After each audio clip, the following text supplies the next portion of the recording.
What's up, wrestling fans? We are back again. This time it is for Impact Wrestling Victory Road 2023. Oh, yeah. Oh, yeah. Victory! That's pretty bad, right, Gary? Yeah, pretty cool theme. I like to have like that vacation movie. So I don't know how you derived it going with that song, but it fits. Victory Road and whatever, Holiday Road. That's the Horror King Gary. I'm JaySin. This is Discuss Impact, available most everywhere you listen to podcasts. Oh, just lost my voice there. So this show featured Josh Alexander facing Steve Maclin in the main event. Jordynne Grace returned against Deonna. Hell of a match there. But I have to start off with, I'm sorry. Special shout out to our producer, who is going through a rough time right now. And a special FU to Garrett. Let's play Pokemon while masturbating to everything Tony Khan does kidney. So this is the 15th Impact special in, I believe, 18 weeks. Is that correct, Gary? Am I a little off? we should make it a point to mention this is actually the 17th Victory Road in the company's history. Tom Hannafan made sure he emphasized that this week. Yeah, I think we joked last week. I don't remember the last time we've done 2 episodes in a row without a special. Like, this is becoming insane. And then we're jumping right into Impact 1000. Like, it's really hard to not miss one of these things. You know what I mean? Or to look over something. Yeah. What did we do? We had 3 in total because you have to count the rest. What is it? The Wrestle Universe. Oh yeah, the Wrestleverse. The multiverse. Yeah, you could definitely got to count that. Yeah, and there, we had one right before or right after that, and then 9 days later we had another one, which was obviously Victory Road. Yeah, so the big talking point to come out of this one, I believe, or at least for me and a bunch of other people, is Tommy Dreamer winning a title. And yes, it is currently September of 2023, so don't change that dial. This is not 1995. I don't know. I don't know why. I mean, it was against Kenny King, who I think a lot of people enjoy. I know you do. I do. He's done a great job. There's a great review from Christian Thompson at TJRwrestling.net, TJRwrestling.net. And they just have some really great points. Definitely check that out. I forgot my point there, but what would you say was your favorite match of the show? I would have to probably say, just because I'm a big Josh mark, I would have to say Josh Alexander and Steve Maclin. Yeah, I did rewatch that, and I mean, I didn't love it the first time, but goddamn, they just have great chemistry. And I don't think I liked it because I just hate Maclin losing, and I get it. This was this was pointed out by Christian Thompson again. Just have to throw the name out there, but this was the match that we were supposed to get that we never got. And I didn't really put that together until I read that. And I feel like they definitely should have promoted it like that. You know what I mean? This was the Josh versus fucking. Yeah. And they didn't at all. And I forgot about it. I mean, I have a goddamn podcast. I should remember things like that. I mean, even you didn't remember that. Well, you did, but it wasn't on top of your head. I think on commentary, they made the comment going into this match that currently Josh has been on a major losing streak. He's actually been in multi-man tag action, and he's 0-3. And I'm like, I think it kind of just gave away who's gonna win the outcome. But I remember hearing that, and I was thinking, I don't know. I don't remember 0-3. I remember 1 and maybe 2. But you tell me he's got pinned 3 times since he's returned. No, not been pinned. He was pinned once by Moose. Oh, he was on a losing. So he was on a losing team. Yeah, but he was on the losing side, so it goes down on the record. Yeah. Okay, that's fair. I mean, I don't know. I feel like they were trying to make it he's had this big losing streak, whatever. And I kind of laughed, stop. It's Josh. He loses one every 100 matches. But again, they said he lost a total of twice. I think in 11 months, or was it 2 years? I'm not. Yeah, something like that. Yeah, I think it was 2. Yeah, it might have been 2 years. Jesus. And okay, so I got to go to the Dreamer thing because again, I was just reading this review and like I had my own thoughts and I don't like being too mean because I don't know. I feel like it's like personal or something if I'm always bashing Dreamer or whatever. But so Christian, I was loathing this match because 50-year-old Tommy Dreamer is about to become a champion when he should have retired over 10 years ago. And goddamn, like everything in this is perfect. But here's the thing: I didn't even realize it was 13 minutes. This was one of the longest matches of the night. Who the fuck would think, let's give Tommy Dreamer one of the longest matches of the night? And you can tell he's 50 or whatever it was. This was gross. And this was a bad match that Kenny totally carried. Oh, yeah. And my thing is, Jay, this is more of the same ECW alumni. We're kind of playing up to the New York crowd. God, yeah. We're very guilty of this. We do this in the 2300 arena a lot too. We kind of Guido. Yeah, we kind of pander to the that era, and I hate it when Impact goes to that. Continues to keep going to the well, and they're doing it one time too often. Yeah, the ECW thing. I mean, goddamn, that shit should have ended 10 years ago. I'm cool with Bully. No problem with Bully because he's a fantastic heel. He's probably the best on the mic that they have. I don't know if anybody out there noticed it, but Bully and Devon have signed a Legends contract with Up North, so I don't know what that'll entail. Yeah, interesting. I don't know if you saw the part where he mentioned like he just called somebody out for being straight up racist at WWE, like a real big shot, but he didn't say their name. Oh no, I didn't catch. Pretty much everyone like I don't know. Well, yeah, pretty much everyone is saying it's Michael Hayes. So I mean, I have to kind of go by 99% of the internet wrestling community, especially like smart people who pointed out stuff like he's gotten to shit with Mark Henry and like just every black person there. So. Fuck that guy. Oh, yeah, I've heard rumors about Michael Hayes. Yeah, or whoever it was. So let's run to the pre-show quick. Angels defeated Little Guido in the... Jesus, I don't know why. First off, I hate open challenges. It's the laziest fucking thing in the world. And really, Guido, I mean, if I was there, I might have started throwing something. And I might have left. And I mean, I like Guido, but you know what I mean? It's like you said, like it's... I think if this would have been Philly, other than the fact that it was, that's ECW's, backyard, basically.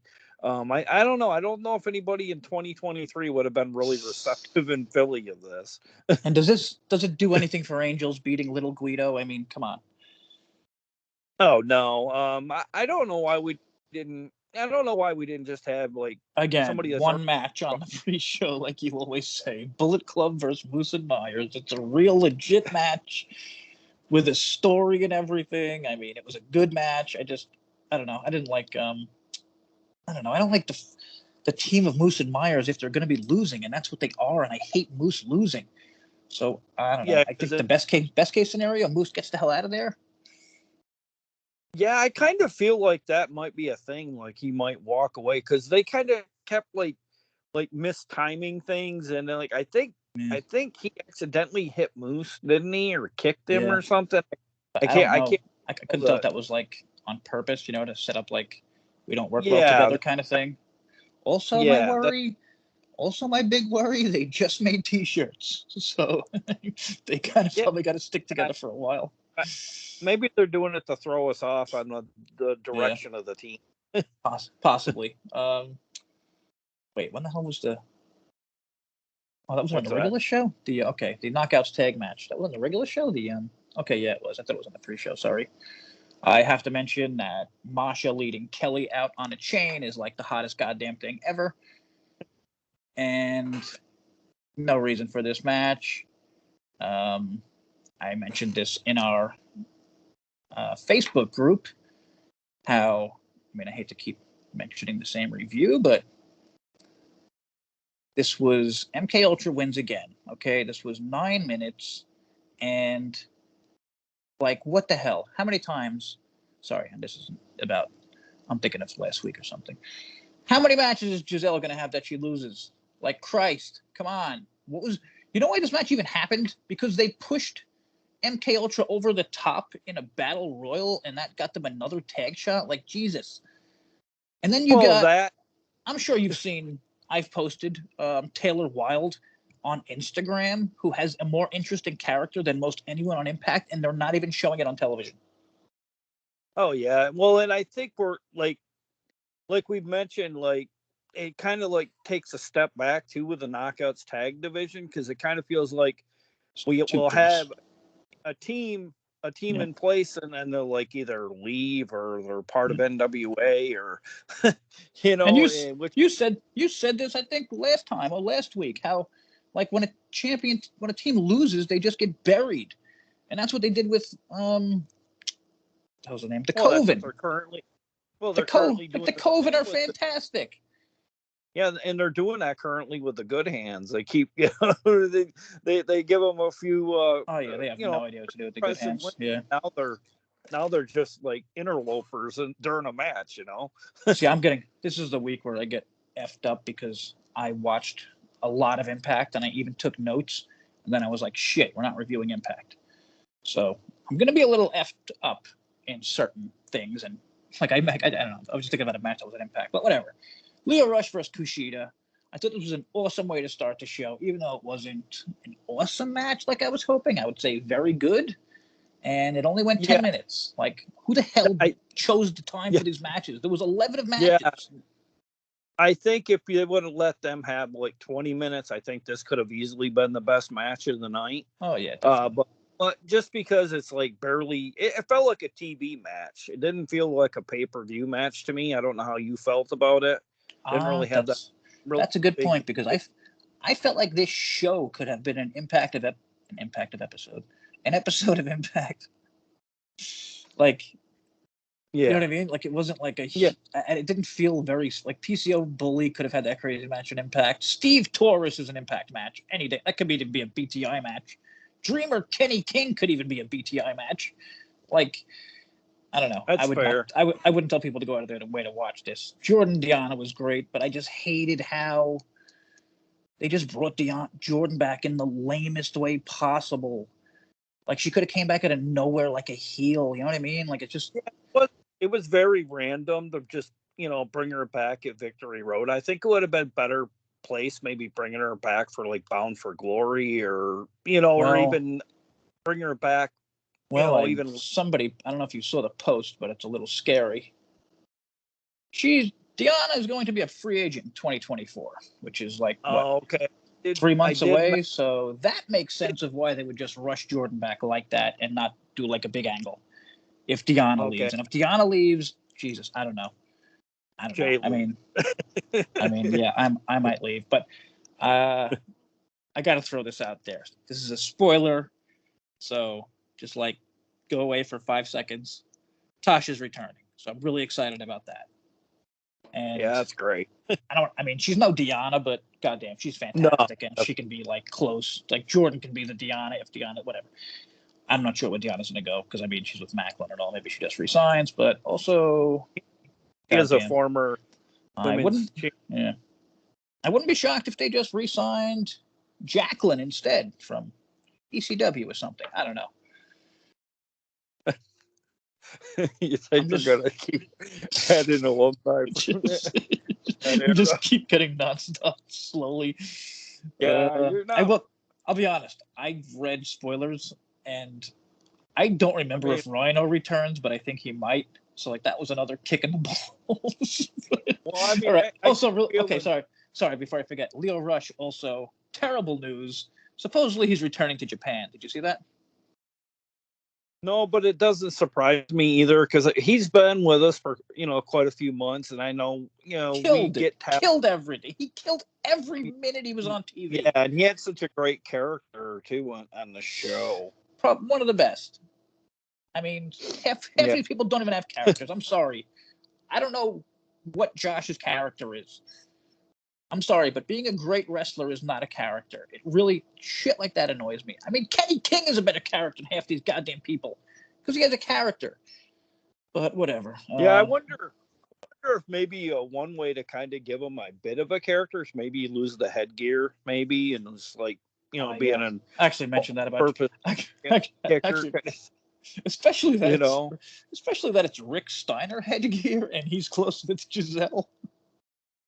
Oh, yeah. I wonder if anyone's brought that up, but so yeah, it's just a very odd, like, I don't know, maybe 3 too many matches. So almost every fucking match was 10 minutes on this show. Like it just did not feel I think special at all. I mean, I would have dumped the 11 Steve. overall matches. Like, did we just need the 11 Steve match? Didn't Steve beat Taurus last week? I think that would have been much better played out, like on TV as well. Yeah. Progress the show a little better, you know. But I mean, let Taurus do some cool shit. Have Taurus beat his ass once from behind or something, you know? Like, drag it out on TV and then have a match down the line or something. Because I mean, now what are you gonna do with Steve? Seriously, I think that's awesome look, but like, what's he gonna do? Go in the fucking X division where he doesn't belong? Yeah, I think that's where the problem was. Is they had so many matches and it really became a pacing issue. I mean, they were all about around the same length, but like some of these matches were for a lot more than just, you know, straight up bouts. These were for actual titles, you know, and bragging. It was like it was very AEW, where no time to breathe, just match. I don't even think there was. I normally like that. I normally like that kind of thing. Nothing but wrestling. But my thing is like one good long match like the main event. If we could have had less matches on the card and had a few more matches with some decent length, I think it would have been a much better show. Yeah, definitely. Cut 2 matches, make the opening match 5 minutes, 10 minutes longer, and this could have been a really good show. But I would give it like a 7.5, maybe. I don't know. Maybe that's being nice. Maybe a 7, maybe a 6.5, depending the mood I'm in, and I'm in a good mood right now. So I don't know. I mean, Jordynne was awesome. I mean, I don't know. I saw some people saying they were surprised, but I mean, it's Jordynne. She's a goddamn machine. So I wasn't surprised at all. The Bully PCO match was cool, but I don't know. I worry about PCO. You know what I mean? Like, he takes. I don't think anyone should be taking what he takes, and especially at his age. Like, yeah, and I mean, I have to wonder at some point if he's not going to become concussed or whatever. Like, there's a point where it becomes fun to where it becomes fuck. I don't want this guy to die in the ring or like break his fucking back. I mean, but Jesus, maybe he knows. I mean, he definitely knows something. Like, he has some kind of trick with, like, his moves, the things he does and he doesn't get hurt. It's fucking incredible. Well, and the thing with me, I think more so than all the violence he endures. I think the thing I'm most scared for him is when Bully does the fire shit. Oh yeah. I don't know. I just feel like there's going to be a mishap or something's going to happen or something. Just because I know some people were complaining about that kind of going over the top a little too much with the lighter fluid on the back. I don't know, quite a while, a couple months back, I think it was. Oh, when they literally put him on fire? Yeah, in the back when Steve Maclin was helping Bully take him out. Yeah. I mean, I was cool with that, but then you got to keep him off TV for like a year, I feel like. You just burnt the man to death. but also that's PCO, so it's like, I don't know, that's his character. Yeah. I mean, the guy's a fucking blast to watch, so yeah, it is. I mean, I just hope he's okay, and I got to give it to Bully. The guy's fantastic. He's a great heel. He puts people over. Like, he's what legends should be, in my opinion. He can still talk, like, you know what I mean? He's not hanging there way past when he should be, because he can still do it. He can still talk. Like, this was a hell of a match. Even he took some really good spots. Like, you know what I mean? He wasn't just giving them. Well, it showed too on the spoilers for the tapings. It showed that he was having like a really good time. He was hanging out with Lou D'Angeli, and I'm not going to say who shows up at this if we haven't mentioned about who showed up. You can mention Devon. So okay, well, it showed Devon and Bully and Lou D'Angeli back. I don't know, like in the ring, and they were smirking and stuff. They looked like they were having a good old time. So that it's good to see that Bully's kind of re-inspired again. He also took the Cobra, which I just think it's always funny. I mean, Santino is so fucking funny to me. He may be the best character on the roster, and like, I would say deserves every probably WWE type dollar he's getting. Even from the little he does, like he just came out with the Cobra, and like his timing is so great. And Bullies it's just I don't know, like just professionals, just total professionals. Those two, Look, and you're like with the Cobra, like I am with the cheese grater with Bully. I love that. No matter how predictable it is, he's gonna say my balls. Oh yeah, that's what I mean. Like I just love I just love the bully thing. Like it's totally a bully. Like he's a bully, but then he's a pussy when somebody steps up. And like I just love that he does that part. And he's not just the bully that always wins. And he put and PCO got the win here, so that was fantastic. We love fucking PCO. So, and then the Rascals versus the Motor City Machine Guns. Surprisingly, very good. And this got 15 minutes, probably. Just about right. What'd you think? I don't know. There was a stupidness with the good hands, which I thought was just so pointless. That I think that's what didn't kill it for me, but I think I'd take hurt a little. A grade down for it because it's like it's kind of like Impact will do this, like they'll overbook stuff. Like you got two great teams in the Rascals and the Motor City Machine Guns, and you kind of want a determining factor of an end result, and then they throw in the good hands. I mean, I kind of get what they were doing. They were trying to get a lot of talent. But like the good hands didn't even factor into the decision because Trey or one of them once they used the spray paint. So they have the spray paint. They don't need the fucking good hands. Like I don't know. It felt really. I usually don't complain about things like this, but it just felt so out of place and kind of took me out of the match. And that's why I agree. Like I would have given it like one notch up without that, maybe even two. Yeah, well, the thing is, they keep doing it. I mean, I kind of get it. It works on TV, but just save that for TV or something. Oh yeah. What the Rascals? Well, I think the story is they don't want the Rascals to be better than the Motor City Machine Guns, straight up. Yeah. But I mean, like the good hands are really not pay-per-view. They don't need to be there. There's no need to be there. Yeah. If they're going to be on a pay-per-view, put them in a goddamn Battle Royal pre-show thing, which I think they should be having. If you want to get everyone on the show, do that. You could have had the friggin' well, I mean, you could have interjected them to interfere in the death. I mean, you got the death dolls, you got the design. I don't know. People like Battle Royals. The good hands have heat with ABC too, so I mean, you could have also thrown it in there, and I don't know, it just feels really weird that they're doing anything when you have teams like Sammy and what's his name? Were they even on this goddamn show? Oh, Rich Swann? Yeah. No, I don't think they were. So why the fucking good hand? Like, why are the good hands doing something? I don't think they were on it, Jay. Wasn't that because they didn't win? Didn't they get beat by the Rascals or whatever? Yeah, but I mean, my point is the good hands were on the goddamn show. So why couldn't the much better team show up and do something? Why couldn't we have a triple threat between ABC, Moose and Myers, and Sammy? Swan. Maybe they're saving that. I don't know. So, knockouts match. Gotta say, man, this was shockingly good for me. Absolutely, totally shocking. Like there was about 3 times in this match where I thought Alicia was really gonna win, and going into this match, I would have bet pretty much anything that she had no chance. I really liked how they set this up, and Trinity is so goddamn over. It's incredible. Well, I thought the build was pretty good. It was done very fast, like between Alicia and Trinity. The night before Thursday, the Thursday Impact.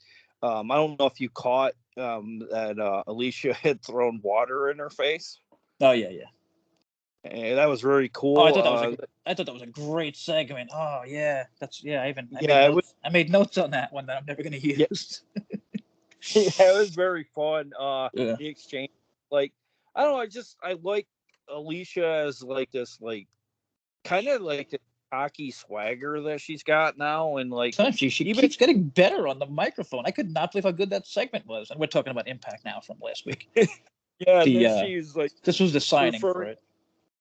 Yeah, she was referring at the pay-per-view about, I can't understand all of you people Yeah. because you're from New York. And it's And like, then, and then she's from Boston. yeah, and she has the ridiculous accent. So it's just, yeah, she's a great heel. And then Eddie comes and Eddie grabs the ring announcer and he's like, "No, I got this." And like, Eddie's a great heel. And I probably should have realized this ending. It was really set up that Tracy Brooks was going to show up. I mean, I don't know. I don't know.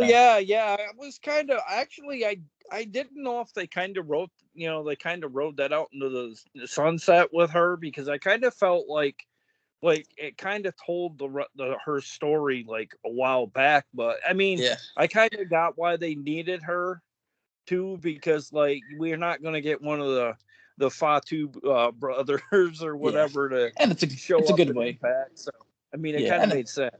yeah, that totally made sense. I mean, she was messing with, Kazarian. She abused Kazarian. She shit on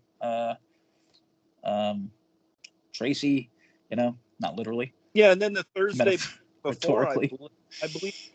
I believe Frankie came running to her aid on Thursday night leading up until the pay-per-view. So I mean, so they've been doing. Yeah, they've done a good job with this, and I've been saying it since it started. I mean, even though I didn't like the 5-minute goddamn Killer Kowalski place match, that was super weird, but I really like this ongoing story with Kazarian and Eddie, and now their lives, and there's going to be, well, I don't know if they announced it yet. Okay, yeah, they did. So it's the Edwards against Kaz and Tracy on Impact 1000. And wow. Good match. Trinity, I gotta say, Trinity had a really nice. Did you see the jump through the table on Eddie? That was really nice. She gets high, man. She's so much better in the ring than I thought. And then we probably should have mentioned this earlier. This is totally on Gary. Mike Tenay and Don West going into the Hall of Fame. Shame on me. Yeah, should have led with that one, man. Also, can we just grab Mike Tenay and keep him when he shows back up? Well, I don't know about you, Jay, but I got a little choked up during this segment, just because like I've been watching since those days, like early on, and like I don't know, I don't know if you caught Tom Hannafan. He was beside himself, and yeah, I the just both felt of them, really bad. Him and Drama King. Kind of the first time I felt bad for Drama King. I mean, I don't like his commentary, but you could tell they were just watching it. And I think one of them said they are what we strive to be.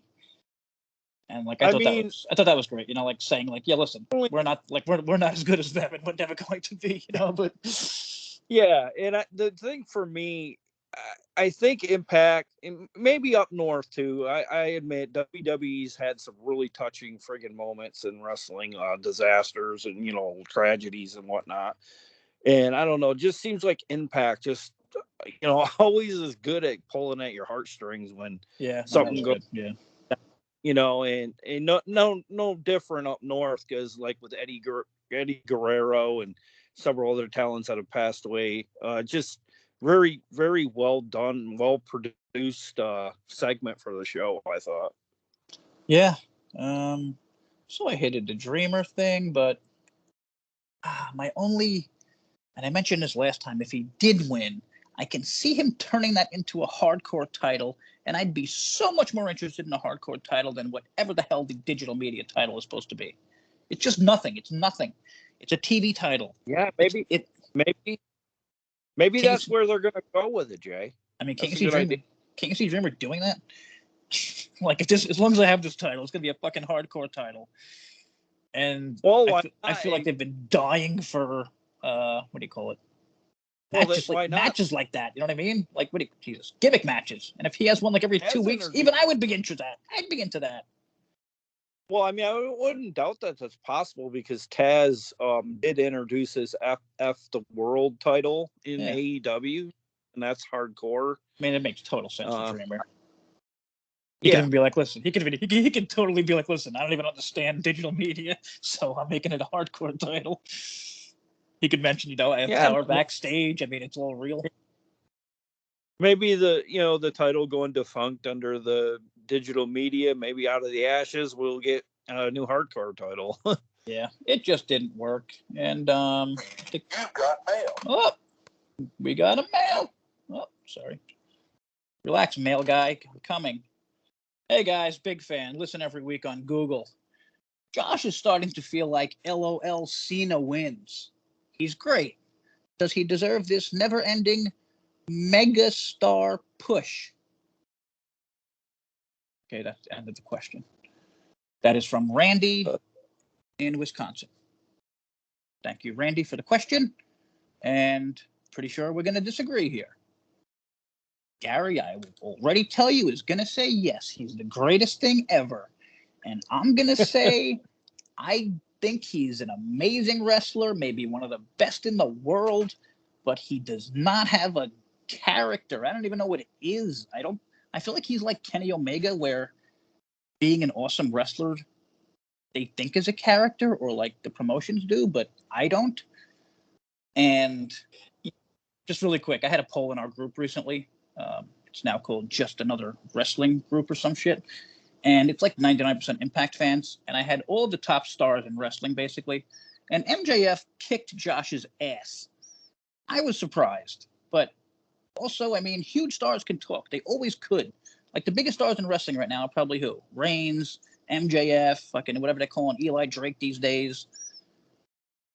Is that fair?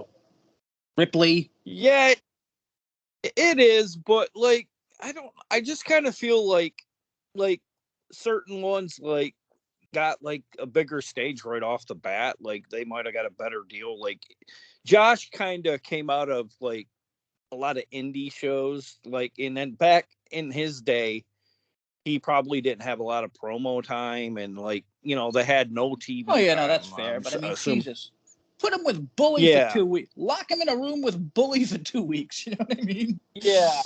But here's the question that I want to focus on. The part. Do you think he's becoming like Cena? Or like, I'm sorry, the LOL Cena part. Like when Cena wasn't, I guess, respected by everyone, you know what I mean? But he was still winning all the time, and it was like, LOL, Cena wins again.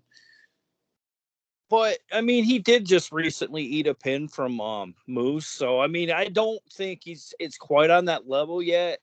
But I do think... Here's another question. Who do you think Alex Shelley is on the level of Josh? No. Yeah, me either. No, just because head-to-head, he's already lost. Do you think anyone at Impact is? I don't, and I think that's a problem. Like, they put him on this gigantic pedestal where, like, I wouldn't even believe certain people beating him. Maybe Moose. I'd buy Moose, but I love Moose. Like, going by booking, though, Moose shouldn't be able to beat him right now. He's a tag team guy. Yeah, I don't know. I don't know. Well, that was a fun question we got to disagree about for once. Yeah, well, I mean, I think on a given night, I think a Kushida could give Josh all he wanted. Oh, here's a good question. Where the fuck is Speedball? Yeah, I think he's. I think they said Robles actually mentioned he was selling. Which he was totally right. I forgot about. He was selling, getting destroyed by Crazy Steve. What he eat his eyes or some shit.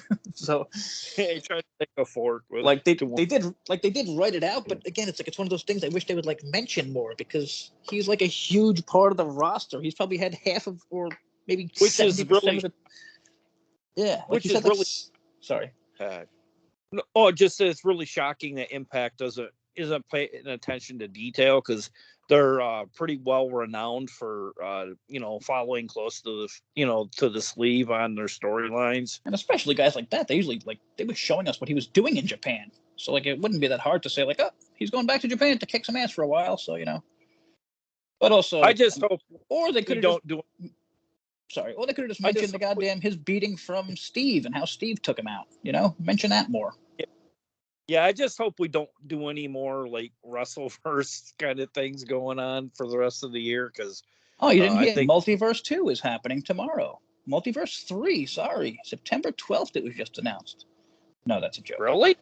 No, that's a joke. Sorry, trying to make Gary go crazy over nonstop multiverses. Yeah, and I totally would. Multiverse forever. And just want to point out to Impact fans, anyone still listening, check out how many podcasters reviewed the Multiverse show. A lot of them didn't.